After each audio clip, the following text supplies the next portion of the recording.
Welcome to the Hospital Finance Podcast, your go-to source for information and insights that can help you protect and enhance revenue at your hospital. And now, the host of the Hospital Finance Podcast, Michael Passanante. Hi, this is Mike Passanante, your host for the Hospital Finance Podcast. Today I'm joined by Mary Devine. Mary is a senior manager in our revenue cycle team here at BESLER Consulting. And she's going to walk us through compliance pitfalls and how to understand RAC findings on your discharge status. Welcome, Mary. Thank you. So let's jump right in with the first question. It's my understanding that the RACs have included discharge status as one of their underpayment reviews. What are they looking for? Well, I first want to point out that not all the RACs have the issues listed, so providers need to review their RAC issues on their RAC websites and determine if their RACs are reviewing this or not. We know that this issue is in fact present with providers who have GAHABA and Noridian as their MACs. In addition, CGI is auditing hospital-to-hospital transfers, and what CGI is looking at. So if you say the patient is an O2 and they were intended to transfer to acute care hospital, they're going to confirm that, in fact, the patient was transferred. Health Data Insights, or HDI, the RAC for Region D, they are targeting IRFs, inpatient rehab facilities, again, looking to confirm that if you state that the patient left your inpatient rehab facility and was going to an O3, they're going to look to confirm that the patient was, in fact, transferred. And overall, the RACs are looking to confirm that whatever you put on your claim as the discharge status location, that's in fact where the patient did go and they did receive those services. Because keep in mind that as part of the post-acute transfer rule, the discharge status does impact your payment. And if you put on a code that was not impacted by the rule, you would have received an overpayment, and they are going to look to take the money back. Okay. Would you compare the RAC's approach to an internal review or a vendor review? For the most part, I need to point out that the RAC's review is an automated process as it relates to reviewing the discharge status. This really means that the RAC relies on the information provided in their database, which consists of the common working file, which I'm sure you are all familiar with, and the data sets. And we know the data sets are the claims data that they received from all the providers that CMS governs. So that's a lot of data for the RACs to have to review. Your internal approach is really, or your vendor approach, many of you have vendors doing this process, is really composed of potentially the use of the common working file and some of the provider data claims. But hopefully your steps also include validation process as you go through and you look at to confirm the services provided post-discharge. And that's why we really encourage people to confirm what the RACs are doing to make sure that whatever the RAC comes back as a discharge status, you confirm that that's correct, because their process is purely automated. So why would the RAC identify underpayments after a vendor review? As I mentioned above, the RAC is an automated process and relies on established computer algorithms. These algorithms are logic written based on the post-acute transfer rule and the available data the RACs have. This process does not take into consideration the fact that there are some post-acute care providers that may not have submitted a claim to Medicare. And if there isn't a claim in Medicare, then the RACs are saying it's an underpayment.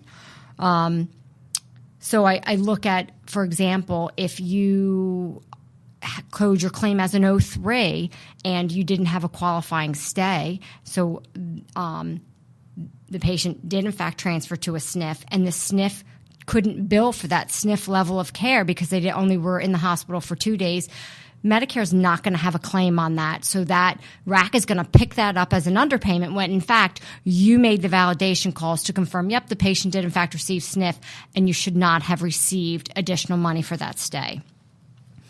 So it's really all about going through the validation steps.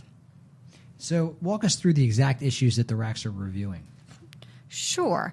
And this answer does depend on your specific MAC and RAC, but there are some issues that are being reviewed by some of the RACs that I'm happy to discuss. RACs are looking at hospital-to-hospital discharges, as I stated before, and they are confirming claims with an O2 actually received services at a receiving acute care facility.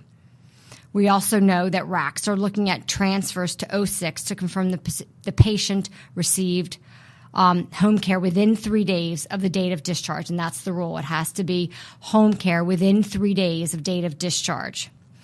RACs are also looking at O2s. They left the acute care facility and they went to a SNF facility.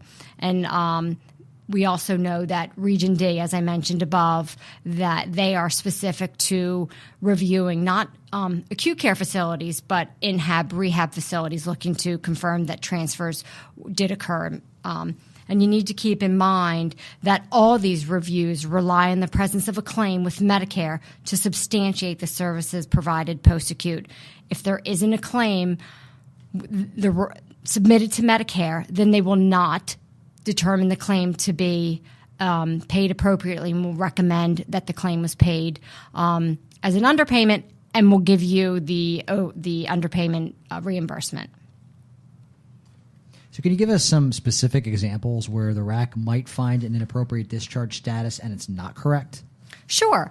And it's kind of bouncing off everything that I said before. So again, if a patient was discharged from an acute care facility, an O2, and they went to a SNF, it was coded as an O3, and the patient, lo and behold, they were in the hospital for 2 days and they transferred to the SNF, and there was enough needs from the patient's perspective that they needed a skilled level of care.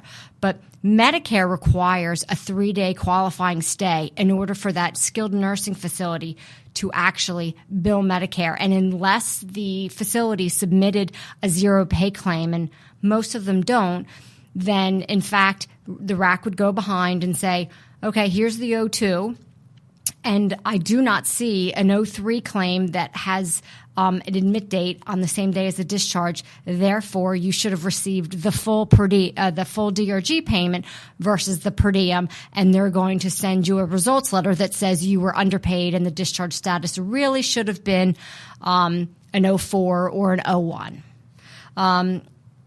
Another scenario is, again, it's the same discharge status where the patient was in an acute care hospital and the patient was being transferred to a SNF, but their benefits exhausted. You know, they had a knee replacement 6 months ago, and it was a knee replacement that went bad and was infected, and the patient was in skilled care for a while, and the benefits exhausted. Again, the skilled nursing facility will not submit a claim for that because there's no money to be had.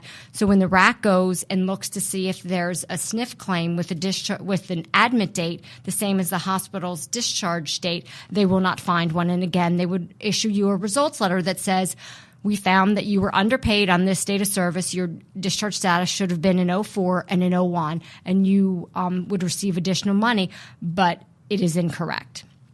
And finally, it's relating to the home care.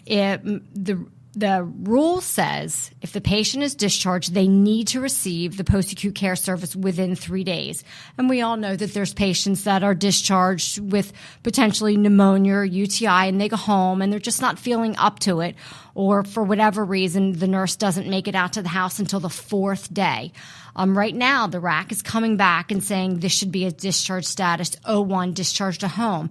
But if you review SE 0801, Medicare says, I want to know that this patient was discharged and did receive home care. It just wasn't within the 3 days, and it should maintain the 06, but have the condition code 43 appended to the claim, which says, yep, I did receive home care, but it wasn't within the 3 days. So again, the RAC's going to look for within the 3 days, and if they don't see it within the 3 days, they're going to give you a results letter that says the discharge status is incorrect. You should have made this an O1. And although in both of those scenarios you've received the full payment, the discharge status of an 06 appended with a 43 is in fact correct. What can a provider do to prevent receiving an improper payment over or under? Sure. Providers should make sure that they are reviewing all the recommended RAC adjustments, whether it be an overpayment or an underpayment, with the same scrutiny. If the RAC comes back and adjusts your DRG and you're going to receive less payment, you're going to spend a lot of time looking at that claim, and you should do that as well if it's an overpayment. So the internal process should validate the appropriateness of the results letter and not whether it's an underpayment or an overpayment. As with any other RAC decision, if you do not agree with the fact that they're taking it from an 03, which is a SNF, to an 04, which means it was basically long-term or custodial care, and you don't agree with that, you should appeal that. I know it sounds kind of ridiculous if you're going to appeal that they overpaid you, but the intent is you want your discharge status to be correct and compliant. Mary, what can a provider do to ensure the RAC recommendations are not creating false claims? The best way to ensure the RACs are compliant, you should be sure you have a strong internal process or vendor process that includes validation steps, ensuring an outcome that is compliant as it relates to the post-acute care transfer rule. And that's the best thing that you can do. So, Mary, if a hospital has a RAC committee that handles all their RAC denials, should they treat these discharge status issues any differently? You know, that really is a two-part response. First, of course, these denials should be tracked and monitored exactly how all your other RAC accounts are handled.